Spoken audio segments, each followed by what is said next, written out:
तो मूवी का स्टार्ट होता है एक बहुत ही प्यारी बच्ची को दिखाते हुए जिसकी उम्र कोई 10 या 12 साल थी। उसके सर पर सींग थे और साथ उसके पर भी थे। उसका नाम होता है मेलेफिसेंट और वो एक प्यारी सी परी होती है जो कि एक जादुई जंगल में रह रही होती है। उसने आज तक बाहर की दुनिया देखी नहीं होती। उसके लिए सारा कुछ उसका यही प्यारा जंगल होता है। इवन आप ये भी सोच सकते हैं कि उसने आज तक इंसानों को नहीं देखा और फिर भी वो अपने जंगल में खुश है। उस जंगल में इंसानों के अलावा बाकी सारे क्रिएचर्स थे, अजीब अजीब जानवर भी थे। एक दिन मेलेफिसेंट जंगल में कहीं जा रही होती है तो उसे एक छोटा सा लड़का दिखाई देता है जो कि उसी की एज का था। वो उसे कहती है कि तुम कौन हो, यहाँ पर क्या कर रहे हो। वो छोटा बच्चा मेलेफिसेंट को बताता है कि मैं पास के ही किंगडम में रहता हूँ और मुझे यहाँ पर एक हीरा नजर आया था जिसे मैंने उठा लिया। तो मेलेफिसेंट उसे वो हीरा वापस लेती है और उसे कहती है कि आओ मैं तुम्हें तुम्हारे किंगडम तक छोड़ाती हूँ। तो वो लड़का कहता है कि ठीक है मैं चला तो जाता हूँ, लेकिन क्या तुम मुझसे दोस्ती करोगी और अगर कभी मैं दोबारा इस जंगल में आया तो क्या हम खेल सकते हैं। तो मेलेफिसेंट कहती है कि जादुई जंगल है और तुम्हारा यहाँ पे आना ठीक तो नहीं है, लेकिन देखेंगे। इसी के साथ वो दोनों हैंड शेक करते हैं तो मेलेफिसेंट को कोई करंट लगता है। इनफैक्ट उसे उस लड़के की पहनी गई लोहे के रिंग से करंट लगा था। वो बताती है कि लोहा परियों को जला देता है तो आइंदा इसे पहन कर मत आना। इसके बाद हम देखते हैं कि वो लड़का अपने किंगडम में वापस चला जाता है, लेकिन जिस किंगडम से वो आया था वो किंगडम इस जंगल पे कब्जा करना चाहता था और इस लड़के के माँ बाप भी जिंदा नहीं थे। इसकी मेलेफिसेंट से काफी अच्छी दोस्ती हो चुकी थी और इनके दोनों के जहन में ये बात थी ही नहीं कि हम एक दूसरे के दुश्मन किंगडम से हैं। ये दोनों एक साथ खेलते रहे और इसी तरह कई साल गुजर गए। वो लड़का यहाँ आता रहता और मेलेफिसेंट और ये मिलके खेलते और अब ये दोनों बड़े हो चुके थे। वो दोनों 16 साल के हो चुके थे और एक दूसरे को पसंद करने लगे थे। मेलेफिसेंट को अब लगता था कि इंसान परियों के दुश्मन नहीं है, वो बहुत अच्छे होते हैं। उसे ये भी नहीं पता था कि उनमें ग्रीड भी होती है, यानी लालच भी होती है। एक दिन मेलेफिसेंट सोच रही होती है कि उस लड़के को आए हुए काफी दिन हो चुके हैं और उसको उस लड़के की एक और बात भी याद आती है कि उसने कहा था कि जब मैं बड़ा हो जाऊंगा तो अपने किंगडम पर कब्जा करूंगा और जो यहाँ पे किला है उसको भी मैं हासिल कर लूंगा। यानी मेलेफिसेंट को तो अभी भी ये समझ नहीं आ रहा होता कि वो लड़का लालची था। मेलेफिसेंट एक दिन अपने जंगल में बैठी होती है तो देखती है कि दूसरे किंगडम का राजा अपनी काफी ज्यादा आर्मी और घोड़ों के साथ उसके जंगल पर कब्जा करने आया है। मेलेफिसेंट अपने जंगल की परी होती है और वो अपने जंगल को प्रोटेक्ट करना अच्छे से जानती थी। वो उठ खड़ी होती है और अब काफी ज्यादा पावरफुल होती है। वो उस राजा से कहती है कि तुम मेरे जंगल में नहीं आ सकते। तो राजा कहता है मैंने तुमसे तो नहीं पूछा और इसी के साथ वो अपने लोगों को ऑर्डर देता है कि मुझे इसकी डेड बॉडी चाहिए। अब राजा की आर्मी जंगल की तरफ जाने लगती है, लेकिन जंगल में से भी अजीबोगरीब क्रिएचर्स घोड़े पर बैठे हुए इन पर अटैक करते हैं और अब राजा और उसकी आर्मी पूरी तरह से जख्मी हो चुकी थी। सारे के सारे इंसान वहाँ से डर के भाग जाते हैं कि ये जंगल तो जादुई है और हमारे बस की बात नहीं है इनसे लड़ना। अब राजा अपने किंगडम में वापस चला जाता है। वो काफी बूढ़ा हो चुका था और काफी कमजोर भी। तो वो सब लोगों को इकट्ठा करता है और उनसे कहता है कि तुम सब जानते हो ना कि उस जंगल में कितना ज्यादा खजाना है और मैं शुरू से तुम लोगों से यही कहता आ रहा हूँ कि हम उस पर कब्जा करेंगे, लेकिन अब जैसी मेरी हालत है मुझे नहीं लगता कि मैं वहाँ जाकर लड़ सकता हूँ। लेकिन मैं तुम लोगों से वादा करता हूँ कि जिसने उस मेलेफिसेंट को मार दिया मैं उसकी शादी अपनी बेटी से कर दूंगा। तभी उनमें से एक लड़का बाहर आता है और कहता है कि मैं जाऊंगा वहाँ पर। आप ये सुन के हैरान रह जाएंगे कि ये लड़का कौन था। ये था स्टीफन, यानी वही छोटा बच्चा जो कि मेलेफिसेंट के साथ खेला करता था। अब हम देखते हैं कि स्टीफन जंगल में जाता है मेलेफिसेंट से मिलने के लिए कई साल बाद। मेलेफिसेंट उसे पूछती है कि इतना अरसा तुम कहाँ रहे, तुम्हें जरा ख्याल नहीं आया हमारी दोस्ती का। तो वो कहता है कि मुझे माफ कर दो, मैं कुछ मसरूफ हो गया था, लेकिन मैं तुम्हें आज तक नहीं भूला और अभी भी मैं तुम्हें यही बताने आया हूँ कि हमारा राजा तुम्हें मारना चाहता है। तुम बस अपना ख्याल रखना, मैं तुम्हारे यहाँ पे हिफाजत प्रोटेक्शन करने आया हूँ।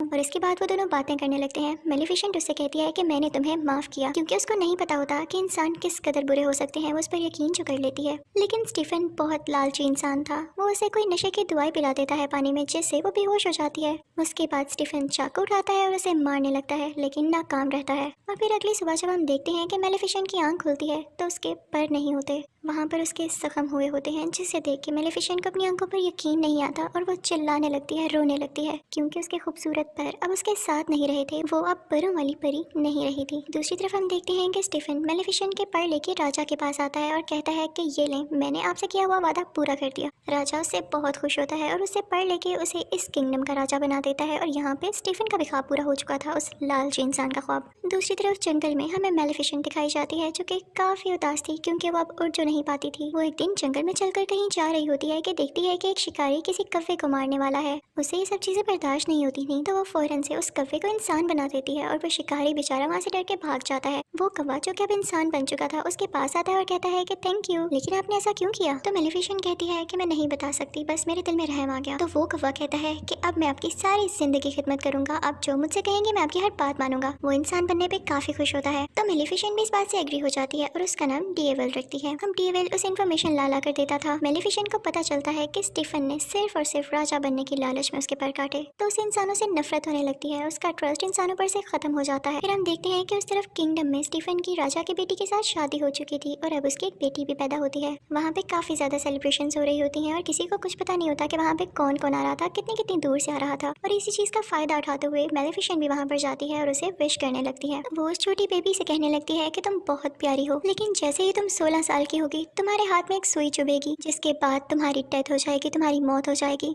तो स्टीफन उसके आगे किड़किड़ाने लगता है और कहता है कि ऐसा नहीं करो, तुम मेरा बदला मेरी बेटी से क्यों ले रही हो। तो मेलेफिसेंट कहती है कि मैं भी एक लड़की थी और याद है तुमने मेरे साथ क्या किया था। मेलेफिसेंट के दिल में अभी भी कुछ रहम बाकी होता है, तो वो स्टीफन से कहती है कि एक सोल्यूशन है, अगर तुम्हारी बेटी को उसके 16th बर्थडे पे उसका सच्चा प्यार मिल गया तो उसकी जान बच सकती है। स्टीफन इस बात से काफी परेशान हो जाता है और 3 छोटी छोटी परियों को बुलाता है और कहता है कि मेरी बेटी को यहाँ से दूर ले जाओ और जब तक ये 16 साल की नहीं हो जाती इसे यहाँ मत लेकर आना, वरना इसका कर्ज सच्चा हो जाएगा। और उसके बाद वो निकलता है जंगल पर अटैक करने के लिए, लेकिन ऐसा नहीं कर पाता क्योंकि जंगल की बाउंड्रीज को मेलेफिसेंट ने कवर कर रखा था अपनी पावर से और अब कोई भी इंसान उस जंगल में नहीं आ सकता। फिर हम देखते हैं कि वो प्रिंसेस जो स्टीफन की बेटी होती है उसका नाम अरोरा होता है और वो 3 परियों से लेकर काफी दूर चली गई होती है, लेकिन मेलेफिसेंट को अभी भी उसका मुकाम पता था कि वो किस जगह पर रह रही है। वो उसे डराने की कोशिश करती है, लेकिन वो छोटी बच्ची यानी प्रिंसेस अरोरा हंसने लगती है और अब मेलेफिसेंट का दिल भी उसके लिए सॉफ्ट होने लगा था क्योंकि मेलेफिसेंट एक अच्छी परी थी, वो जालिम औरत नहीं थी। वो 3 परियां जो प्रिंसेस अरोरा की केयर करती थी काफी ज्यादा केयरलेस थी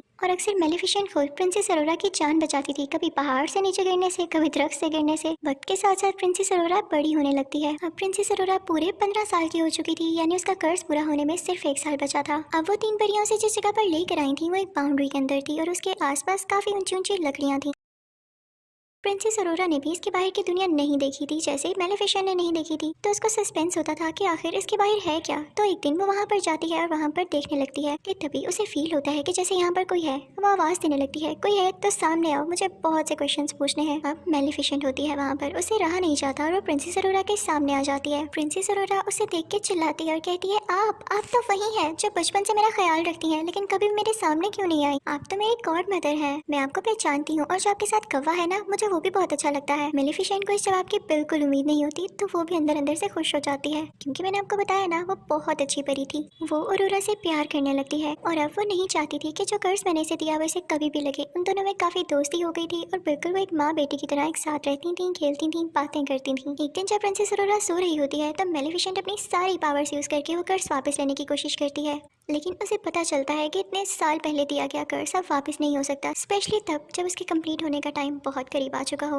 और इसी बात को तो लेके मेलेफिसेंट परेशान थी कि उसका 16वां बर्थडे आने ही वाला था, तो वो ये दुआ करती है कि जल्द ही इसे इसका सच्चा प्यार मिल जाए ताकि इसका ये कर्ज रिवर्स हो जाए। फिर उसके बाद हम देखते हैं कि सुबह हो जाती है और जंगल में प्रिंसेस अरोरा और मेलेफिसेंट बातें कर रहे होते हैं। प्रिंसेस अरोरा मेलेफिसेंट से पूछती है कि आपके पर कहाँ गए, सारी परियों के पर होते हैं। तो मेलेफिसेंट कहती है कि मेरे भी पर हुआ करते थे, लेकिन किसी इंसान ने उनको मुझसे छीन लिया। मैं उनके साथ बहुत खुश थी, मैं आसमान में बहुत ऊंचा उड़ा करती थी और मुझे वो काफी याद भी आते हैं। इसी के साथ मेलेफिसेंट रोने वाली हो जाती है, तो प्रिंसेस अरोरा उसको चुप कराती है और कहती है कि आप परेशान ना हो, मेरा कल 16th बर्थडे है और देखिएगा मैं इजाजत लेके उन परियों से आपके पास रहने आ जाऊंगी, आप अकेली नहीं है, मैं आपके साथ होंगी। लेकिन मेलेफिसेंट जानती थी कि ऐसा पॉसिबल नहीं होने वाला था जब तक कि उसे उसका सच्चा प्यार न मिल जाता, और एक दिन में ऐसा तो हो नहीं सकता था। प्रिंसेस अरोरा वहाँ से अपने घर जा रही होती है कि रास्ते में उसे एक लड़का दिखाई देता है जो कि काफी प्यारा था और उसी के जितना था। वो दोनों जैसे एक दूसरे की तरफ देखते हैं तो एक दूसरे को पसंद करने लगते हैं। खैर उसके बाद प्रिंसेस अरोरा वहाँ से अपने घर चली जाती है और उन 3 परियों से कहती है कि मैं अब यहाँ से जाना चाहती हूँ। वो उनसे ये बात कर रही होती है कि मैं इस घर से दूर मेलेफिसेंट के पास जाना चाहती हूँ। तो परियों को लगता है कि शायद इसे इस बात का पता चल चुका है कि इसके पेरेंट्स अभी भी जिंदा है और ये किंगडम जाना चाहती है अपनी बर्थडे के बाद।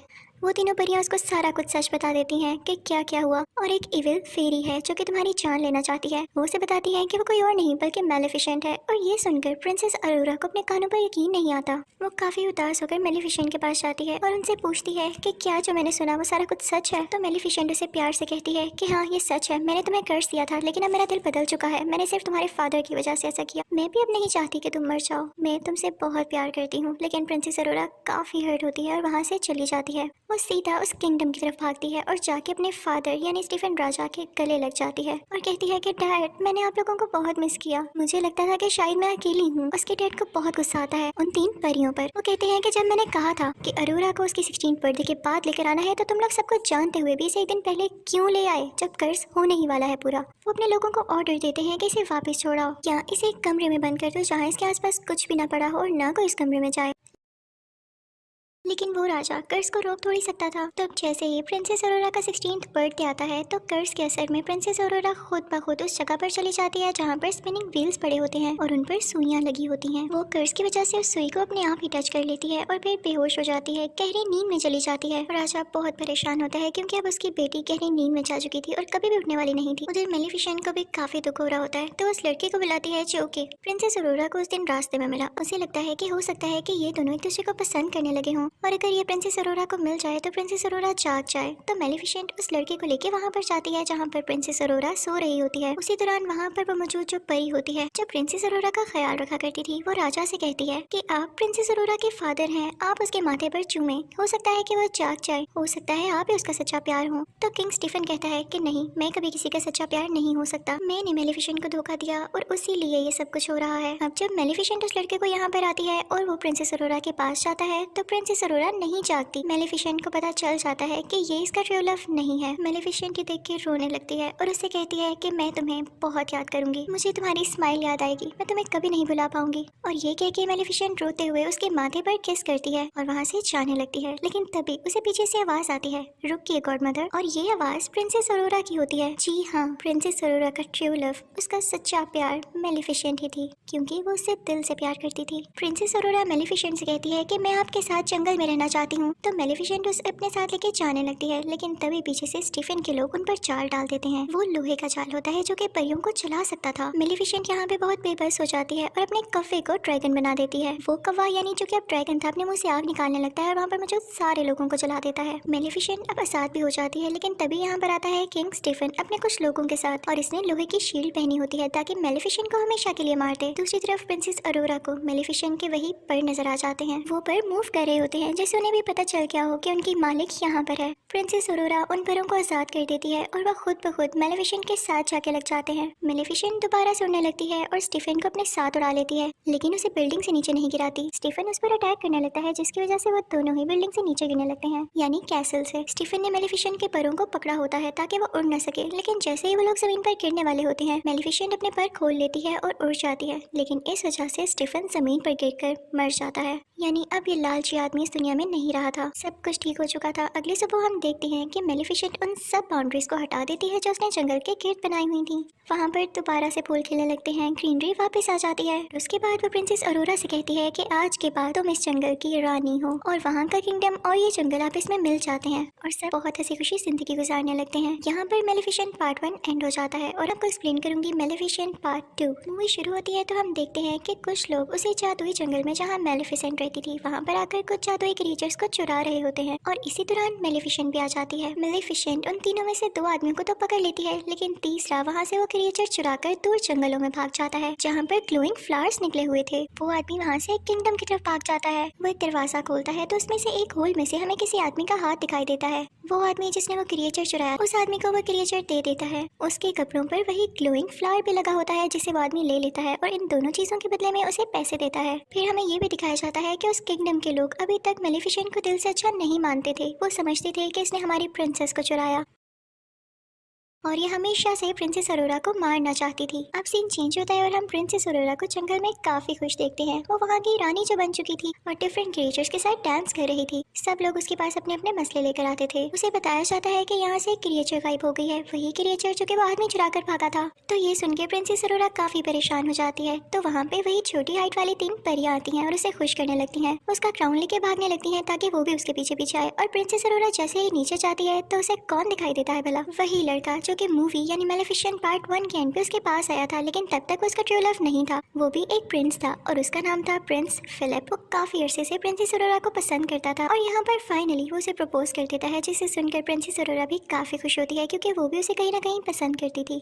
ये सब कुछ मेलिफिसेंट का कौवा यानी डेवियल भी देख रहा होता है। वो जाके सब कुछ मेलिफिसेंट को बताता है तो मेलिफिसेंट वहाँ से उड़कर प्रिंसेस अरोरा से बात करने आती है और दूसरी तरफ वो प्रिंस फिलिप भी अपने पेरेंट्स को बताने के लिए जाता है कि मुझे एक लड़की पसंद आ चुकी है। फिर हम देखते हैं कि प्रिंस फिलिप अपने किंगडम पहुंच चुका है और वहां पर जाकर वो अपने फादर यानी किंग को, क्वीन को और बाकी लोगों को बताता है कि मैं उस लड़की को प्रपोज कर आया हूँ और उसने एक्सेप्ट भी कर लिया है, जिसको सुनकर उसके फादर यानी किंग काफी खुश होते हैं। लेकिन क्वीन वो तो सैड हो जाती है, लेकिन वो ये चीज अपने बेटे को शो नहीं करवाती। उसका दिल तो नहीं था, लेकिन फिर भी वो कहती है कि चलो ठीक है, प्रिंसेस अरोरा और उसकी गॉड मदर यानी मेलेफिसेंट को हम डिनर पे बुला लेते हैं। दूसरी तरफ हम मेलेफिसेंट को प्रिंसेस अरोरा से बातें करता हुआ देख रहे होते हैं। वो कहती है कि तुम्हें मुझसे एक बार पूछ लेना चाहिए था प्रिंस से मंगनी करने से पहले। मेलेफिसेंट कहती है कि सच्चे प्यार जैसी कोई चीज नहीं होती, लड़के हमेशा धोखा देते हैं, तभी तो तुम्हारा ट्रू लव मैं बनी। मैं तुमसे दिल से प्यार करती हूँ, इसलिए तुम्हारा भला कह रही हूँ। तो प्रिंसेस अरोरा कहती है कि प्लीज आप ऐसा ना सोचें, अगर किसी ने आपको धोखा दिया तो हो सकता है कि बाकी दुनिया के लोग वैसे ना हो। तो मेलेफिसेंट कहती है कि ठीक है, मैं तुमसे प्यार करती हूँ इसलिए तुम्हारी बात मान रही हूँ। अब हम देखते हैं कि वो दिन आ चुका है जब इन दोनों फैमिलीज में एक साथ डिनर है। तो क्वीन जो कि प्रिंस फिलिप की मदर थी, वो अपनी एक सीक्रेट क्लोजेट में जाती है।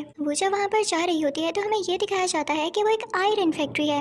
वो क्वीन जब वहाँ से गुजर रही होती है तो हमें ये भी दिखाया जाता है कि वहाँ पर वही ग्लोइंग फ्लावर होता है और उसी के साथ वो क्रिएचर भी होती है जो कि एक आदमी ने चुराया था। और वो क्वीन जाके उस आदमी से कहती है कि जल्दी अपना काम पूरा करो, वक्त बहुत कम है। और तभी वहाँ पर हम स्पिनिंग व्हील को भी देखते हैं जिस पर सेम सुई लगी होती है। ये सीन था ना काफी मिस्टीरियस कि हमें उस क्वीन के प्लान्स के बारे में कुछ नहीं पता चल पाता। और फिर यहाँ पे सीन चेंज हो जाता है। अब दूसरी तरफ जंगल में मेलेफिसेंट, उसका कौवा जो कि इंसान की शक्ल में ही था, और प्रिंसेस अरोरा डिनर पर जाने के लिए तैयार हो जाते हैं। काफी प्यारी लग रही होती है प्रिंसेस अरोरा। मेलेफिसेंट जैसे ही उस किंगडम में पाँव रखती है तो सारे लोग उसे डर के छुपने लगते हैं और कुछ लोग तो अपने वेपन्स भी निकाल लाते हैं। उनको ये लग रहा होता है कि मेलेफिसेंट एक बुरी चुड़ैल है, लेकिन मेलेफिसेंट इन सबको एंजॉय कर रही होती है और उन्हें कुछ भी नहीं कहती, बस मुस्कुराती रहती है। अब हम देखते हैं कि वो तीनों अंदर पहुंच चुके होते हैं, यानी महल के अंदर किंग और क्वीन के पास, और अब डिनर होता है स्टार्ट। क्वीन मुसलसल मेलेफिसेंट को खुश करने की बजाय या उसे अच्छी बातें करने की बजाय उसका पुराना वक्त उसे याद दिलाती है कि तुम ही थी ना जिसने इस बेचारी प्रिंसेस को कर्ज दिया था। उसकी बातें बिल्कुल भी अच्छी नहीं लग रही होती। और वो मेलेफिसेंट को ये भी कहती है कि तुमने तो इंसानों को भी मारा था, याद है? तो मेलेफिसेंट क्वीन से कहती है कि आपके किंगडम के भी कुछ लोग मेरे जंगल में आए थे और मेरी क्रिएचर चुरा कर भाग गए। उनमें लड़ाई बढ़ने लगती है। तो क्वीन अपनी बीवी यानी क्वीन से कहता है कि खामोश हो जाओ, कैसी बातें कर रही हो। और दूसरी तरफ प्रिंसेस अरोरा मेलेफिसेंट से कहती है कि प्लीज आप इजी रहें, लेकिन क्वीन फिर भी पास नहीं आती और अजीब अजीब बातें करने लगती है। वो कहती है कि अगर मेरे बेटे की और प्रिंसेस अरोरा की शादी हो गई तो इसकी असली मदर कौन होगी। ये सुनकर मेलेफिसेंट को काफी दुख होता है, क्योंकि वो खुद को ही प्रिंसेस अरोरा की असल मदर मानने लगी थी। वो अपने पर फैलाती है और एक ग्रीन एनर्जी बाहर निकालती है जिससे सब दूर जाकर गिरते हैं। क्वीन भी पिला बजाकर डर जाती है और किंग के पीछे जाके छुप जाती है, जिससे किंग बेचारे नीचे गिर जाते हैं। क्वीन ऊंची ऊंची बोलने लगती है कि मेलेफिसेंट ने किंग पर कर्ज कर दिया है, और अरोरा उनकी बात पर यकीन कर लेती है और मेलेफिसेंट से कहती है कि प्लीज आप अपना कर्ज खत्म करते हैं, बार बार क्यों सब पे कर्ज करती हैं। तो मेलेफिसेंट कहती है प्रिंसेस अरोरा तुम भी ये कह रही हो, मैंने कोई कर्ज नहीं किया। लेकिन प्रिंसेस अरोरा मेलेफिसेंट की बात पर यकीन ही नहीं करती, क्योंकि क्वीन ने काफी अच्छे तरीके से उसको टैकल कर लिया होता है। तभी वहाँ पर सोल्जर्स आने लगते हैं जो कि मेलेफिसेंट पर अटैक करने वाले होते हैं। मेलेफिसेंट आखिरी बार प्रिंसेस अरोरा से कहती है कि क्या तुम मेरे साथ नहीं आओगी। तो प्रिंसेस अरोरा कोई जवाब नहीं देती और क्वीन और किंग के पास बैठी रहती है। तो मेलेफिसेंट दुखी होकर वहाँ से उठकर चली जाती है। उसके साथ उसका कौवा भी खिड़की तोड़ के बाहर चले जाते हैं। लेकिन वहाँ पे एक और लड़की होती है जो क्वीन और किंग की साथी होती है। वो आयरन बुलेट से मेलेफिसेंट पर अटैक कर देती है, जिससे वो बेचारी ओशन में गिर जाती है। अब हम देखते हैं कि कैसल में किंग बेचारे बेहोश पड़े होते हैं, तो उनको उनके बेडरूम में ले जाया जाता है। सब काफी परेशान होते हैं और उनका बेटा यानी प्रिंस फिलिप अपनी मदर क्वीन से कहता है कि आप डैड के माथे पर चूमे, आप उनसे सच्चा प्यार करती हैं ना, आप उनकी वाइफ हैं, हो सकता है कि वो दोबारा से ठीक हो जाए। लेकिन क्वीन अंदर ही अंदर अजीब मुंह बनाती है, क्योंकि ना तो वो किंग से सच्चा प्यार करती थी और ना ही वैसी स्टोरीज पर बिलीव करती थी। वो एक लालची औरत थी। वो फिर भी अपने बेटे के कहने पर ऐसा करती है, लेकिन किंग की आंख नहीं खुलती। जब अरोरा ये देखती है तो कहती है कि मैं जाके मेलेफिसेंट से बात करूंगी कि वो अपना कर्ज खत्म कर दे। जैसे ही वो जंगल पहुंचती है तो सारे लोग कहने लगते हैं कि हमने अभी तक मेलेफिसेंट को नहीं देखा, वो यहाँ आई ही नहीं। दूसरी तरफ किंग और क्वीन की वही साथी ओशन पर नजर रखी होती है कि मेलेफिसेंट कब यहाँ से निकलती है, लेकिन वो देखती है कि कोई क्रिएचर आकर मेलेफिसेंट को अपने साथ ले गया है। वो फौरन से सब कुछ जाकर क्वीन को बताती है, तो क्वीन कहती है कि फौरन से उसे रोको। और दूसरी तरफ जंगल से अरोरा वापस उसी किंगडम में आ जाती है, लेकिन उस जंगल का एक मैजिकल क्रिएचर भी उसके होर्स में छुपकर उसे किंगडम आ गया था। वो क्रिएचर वहीं पर पहुंच जाती है जहाँ पर पहली क्रिएचर भी कैद थी, और उसे भी वो आदमी कैद कर लेता है। प्रिंसेस अरोरा क्वीन से कहती है कि मुझे मेलेफिसेंट कहीं भी नहीं दिखी, क्या उन्हें कुछ हो तो नहीं गया। तो क्वीन कहती है कि परेशान नहीं हो, वो काफी स्ट्रॉन्ग है, वो वैसे ही कहीं पर होगी, और उसे अपनी बातों में फंसाने की कोशिश करती है। दूसरी तरफ क्वीन की वही साथी ओशन पर अभी भी नजर रखी होती है। कि जैसे ही उसे मेलेफिसेंट नजर आए वो उसको मरवा दे। और फिर उसके बाद ऐलान किया जाता है कि अगले 3 दिन के अंदर अंदर प्रिंस फिलिप और प्रिंसेस अरोरा की शादी है और हम चाहते हैं कि हम सब लड़ाइयाँ छोड़ दें, हम सुलह करना चाहते हैं और जंगल में जितने भी क्रिएचर्स हैं वो सब के सब इस शादी में इन्वाइटेड हैं। दरअसल ये उनका प्लान था क्योंकि वो ये चाहते थे कि मेलेफिसेंट को मार के जंगल के सब क्रिएचर्स को कैद कर लिया जाए ताकि वहाँ को सिक्योर करने के लिए कोई भी ना हो और फिर उस जंगल पर कब्जा कर लिया जाए। दूसरी तरफ हम देखते हैं कि मेलेफिसेंट की आंख खुल जाती है, वो काफी जख्मी होती है और उसे कुछ क्रिएचर्स की आवाज आ रही होती है जो कि कह रहे होते हैं कि हम इंसानों पर अटैक करेंगे। उनके भी बड़े बड़े पर होते हैं और सर पर सींग होते हैं। वो जंगल में अपनी पनाह लेने आए थे क्योंकि उन्हें ये लग रहा था कि जंगल उनके लिए सेफ पॉइंट हो सकता है इंसानों पर अटैक करने से पहले। मेलेफिसेंट भी वहाँ पर पहुंच चुकी होती है और उनमें से एक क्रिएचर मेलेफिसेंट की तरफ आता है और उससे कहता है कि हम में भी अपनी पावर ट्रांसफर करो, इंसानों को कैसे हराया जा सकता है हमें भी बताओ। लेकिन मेलेफिसेंट उसे दूर फेंकती है। उन क्रिएचर्स के हेड का नाम बोरा होता है। वो जब देखता है कि मेलेफिसेंट में इतनी पावर है कि किसी को भी इतनी दूर उड़ा के फेंक सकती है तो वो काफी खुश होता है कि अब हमें इसको टैकल करने में काफी आसानी होगी। अब बोरा का साथी मेलेफिसेंट को अपने साथ लेके केव में आ जाता है और उसे बताता है कि यहाँ पे बुरी और अच्छी फेरीज एक साथ रहा करती थी क्योंकि इंसान उन्हें हंट करने लगे थे, इस वजह से उन्हें एक साथ रहना पड़ा। फिर वो एक स्ट्रक्चर के पास आता है जो कि वहाँ पे स्टिल था, कोई मूवमेंट नहीं कर रहा था। तो बोरा का साथी उसे बताता है कि मेलेफिसेंट तुम इन्हीं की औलाद में से हो,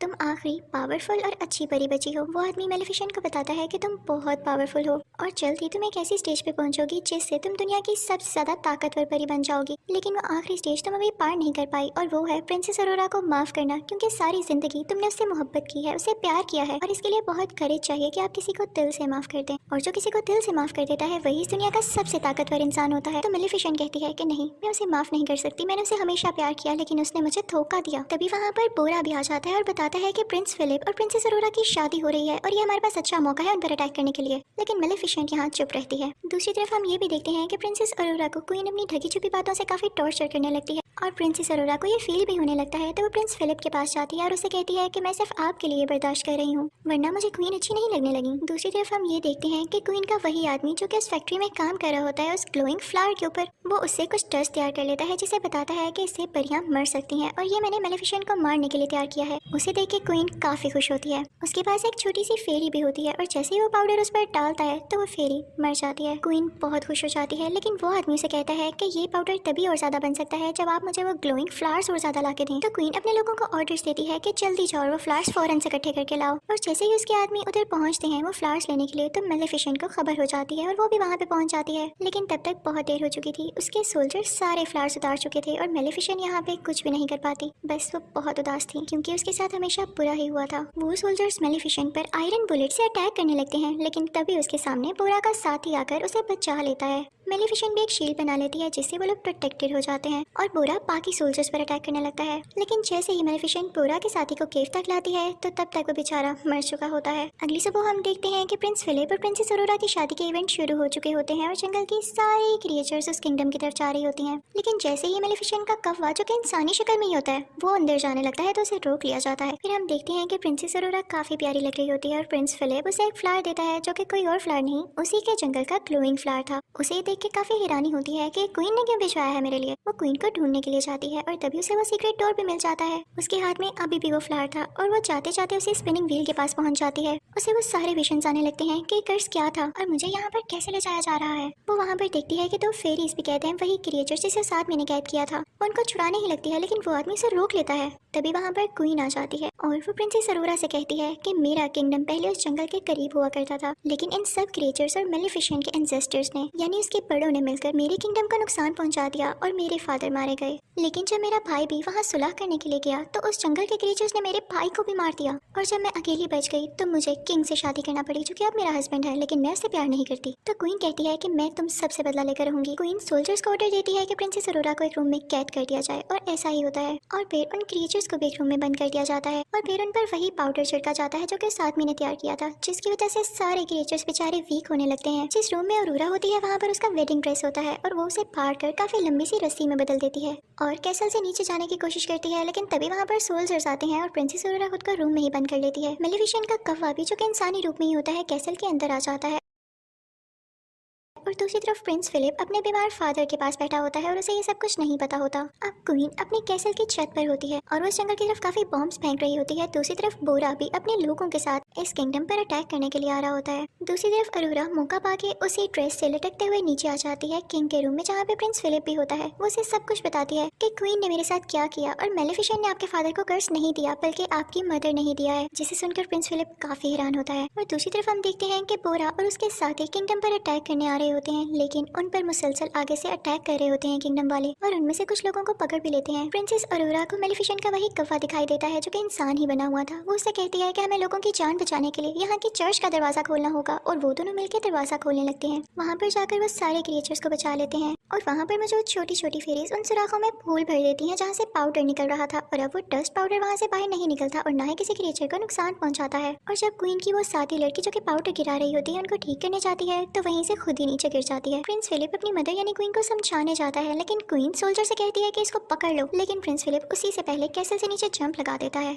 वहाँ पर प्रिंसेस अरोरा और मेलेफिसेंट के कफे को भी पकड़ लिया जाता है, लेकिन तभी वहाँ पर आती है मेलेफिसेंट और अपने कफे को एक बड़े से बियर में तब्दील कर देती है और वो बियर चर्च का दरवाजा खोल के सब क्रिएचर्स को आजाद कर देता है। मेलेफिसेंट बाकी लोगों पर अटैक करने लगती है और अपने लोगों को बचाने लगती है। तभी वहाँ पर बोरा भी आ जाता है और क्वीन के सोल्जर से लड़ने लगता है, लेकिन फिलिप उसे आके रोकता है और कहता है कि ये हमारे जनरल हैं, इसे कुछ मत कहना। तो बोरा वहाँ से चला जाता है। जब जनरल ये देखता है कि इसने मुझे नहीं मारा तो उसे पता चल जाता है कि असली जालिम कौन है, यानी क्वीन असली जालिम है। दूसरी तरफ मेलेफिसेंट रूफ टॉप पर आती है उसी क्वीन के पास, लेकिन प्रिंसेस अरोरा भी पास आती है मेलेफिसेंट के और उससे कहती है कि प्लीज क्वीन को मत मारे वरना सब लोग वाकई समझेंगे कि आप जालिम थी। लेकिन मेलेफिसेंट कहती है कि नहीं अरोरा, पीछे हट जाओ, मुझे तुम्हारी कोई बात नहीं सुननी। तो अरोरा रोते हुए कहती है कि मदर ऐसा ना करें। और जब मेलेफिसेंट उसके मुंह से मदर लफ्ज सुनती है तो उसका दिल काफी सॉफ्ट हो जाता है और उसके दिल में इमोशंस आने लगते हैं। और जब वो दोनों एक दूसरे को ऐसे देख रहे होते हैं तो जाहिर है क्वीन को मौका मिल जाता है उन पर अटैक करने के लिए। तो वो वही डस्ट पाउडर प्रिंसेस अरोरा की तरफ फेंकती है, लेकिन मेलेफिसेंट उसके सामने आकर प्रिंसेस अरोरा की जान बचा लेती है। और जैसे ही मेलेफिसेंट को एरो लगता है वो एशिस में बदलने लगती है और प्रिंसेस अरोरा बहुत ज्यादा रोने लगती है। क्वीन ये देख के काफी खुश हो जाती है और ऐलान करती है कि अब तुम लोगों की मेलेफिसेंट नहीं रही और अब मैं पूरी जगह पर कब्जा करने वाली हूँ। लेकिन तभी हम देखते हैं कि प्रिंसेस अरोरा के आंसू मेलेफिसेंट के एशिस पर गिरते हैं और मेलेफिसेंट फिर से जिंदा हो जाती है। उसके बड़े बड़े पर आ जाते हैं। क्वीन को बहुत गुस्सा आता है, वो प्रिंसेस अरोरा को कैसल से नीचे धक्का दे देती है और मेलेफिसेंट उसे बचा लेती है। प्रिंस फिलिप को भी अपनी मदर के बारे में सब कुछ पता चल चुका था, इसलिए वो भी मेलेफिसेंट के पास आ जाता है और मेलेफिसेंट मान जाती है प्रिंसेस अरोरा और प्रिंस फिलिप की शादी के लिए। तभी मेलेफिसेंट के पास वो छोटा आदमी भी आता है जिसने उसके क्रिएचर्स को कैद किया हुआ था। वो उसके क्रिएचर्स छोड़ देता है और उसे वही सुई देता है जिसकी वजह से वो कर्ज फैला। अब सबको पता चल जाता है कि कर्ज फैलाने वाली असली क्वीन ही थी। अब किंग भी जाग चुका था और क्वीन को बोरा के लोग पकड़ लेते हैं और उसे फेंकते हैं। मेलेफिसेंट उसे कोर्ट में बदल देती है और वहाँ की सारी जगह को फूलों से सजा देती है और फिर वो बोरा से कहती है कि तुम लोग अच्छे क्रिएचर्स हो, तुम हमारे साथ रह सकते हो। और फिर उसके बाद वो अरोरा को वेडिंग ड्रेस पहनाती है और वो ऐलान करती है कि हम सारे मिलकर रहेंगे एक यूनियन में। और उसके बाद प्रिंस फिलिप की और प्रिंसेस अरोरा की शादी हो जाती है। किंग भी काफी खुश होता है और सारे क्रिएचर्स सारे लोग उनके लिए क्लैपिंग कर रहे होते हैं और यहाँ पर दोनों किंगडम्स मिल जाते हैं और हंसी खुशी रहने लगते हैं। और फिर मेलेफिसेंट प्रिंसेस अरोरा और प्रिंस फिलिप से कहती है कि अब मैं तब दोबारा यहाँ पर आऊंगी जब तुम लोगों का क्यूट सा बेबी होगा।